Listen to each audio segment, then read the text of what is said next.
Before we begin, make sure you stay with me until the very last word of this story. The true horror reveals itself towards the end. And trust me, you don't want to miss a moment. Let's get started. Chapter 1. The Summer Escape. It was supposed to be the perfect getaway. A group of 6 friends, eager to escape the city's noise, rented a cabin by a deep lake nestled within the pine forest. I was among them. Laura, the one who had insisted the peace and quiet would do us all good. The first night was calm, filled with laughter and campfire stories. No one gave a second thought to the still, dark water just steps away from where we sat. The moon's reflection shimmered on the surface, inviting and mysterious. None of us noticed the strange ripples moving beneath that calm exterior. By the second day, the warmth of the sun and the lure of the water had everyone itching for a swim. We all dove in together, unaware that sharp eyes watched us from the depths. The lake, once a symbol of tranquility, was quietly plotting its horror. Chapter 2. The First Attack. It started with a scream, piercing and desperate. Tommy, the most confident swimmer in our group, was suddenly dragged down beneath the water's surface.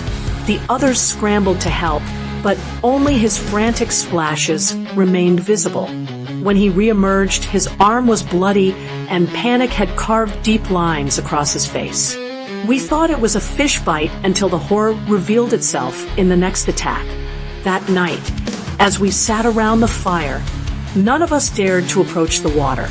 But when Jessica went to grab some firewood near the shoreline, she vanished. Her terrified cries echoed, faintly before silence swallowed them whole. We rushed to the edge, plunging lamps into the water, but only saw blood spreading across the dark surface. Our once joyful retreat had turned into a nightmare. We realized we were being hunted. Something deadly was lurking beneath the waves, something that wanted us out of its territory, or worse, wanted us as prey. Chapter 3. Trapped with the Beast. Fear tightened its grip as the group huddled inside the cabin. We locked every door and window, but the presence of something in the water was suffocating. We tried calling for help, but the remote location killed any signal. Our cell phones, our only link to the outside world, were useless. Sleep was impossible. Every splash against the cabin's wooden supports sent shivers down our spines. We had to face a terrifying truth. There was more than one shark in the lake. The lake wasn't natural. It was a breeding ground. Somehow, sharks had been introduced into this isolated freshwater lake. And now they ruled it. The darkness was their armor, and the water was their hunting ground. We were trapped in a floating cage with them. Chapter 4. The Fight for Survival. With no rescue in sight, we knew we had to act. A plan formed, dangerous but necessary. We gathered all the fishing gear we could find and armed ourselves with makeshift weapons. The goal was simple: survive until dawn, stay out of the water, and if we had to swim or escape, be ready to fight. As night fell again, the attacks grew more aggressive. The water churned, and the sharks circled closer, their presence impossible to ignore. One by one, the brave or the desperate ventured out and were met with brutal force.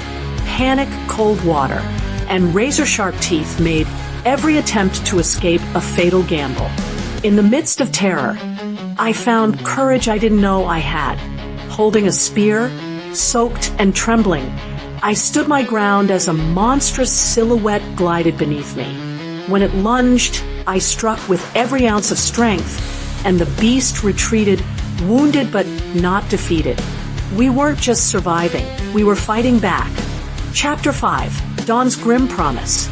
The first light of dawn didn't bring relief, only a cold reminder that the lake's nightmare was far from over. With 4 friends lost, and 2 of us barely holding on, our fight wasn't just for survival. It was a desperate plea not to become part of the lake's dark legend.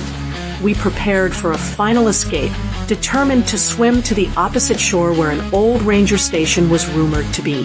The water was icy, the weight of fear heavy on every stroke, but the sharks had lost some of their initial ferocity. Maybe they were tired, or maybe they were just waiting. As the sun broke over the horizon, I glimpsed the tower of the ranger station through the mist. With every beat of my pounding heart, I pushed harder. Behind me, water splashed angrily. Too close, too fast. I reached the shore, collapsing onto wet earth just as faint sirens sounded in the distance, echoes of hope piercing the shattered calm. The lake kept its secrets well, but not well enough to claim us all. If you survived the story, thank you for sticking through to the end. Please subscribe to the channel for more thrilling tales that will send chills down your spine. Don't forget to activate notifications so you never miss a story.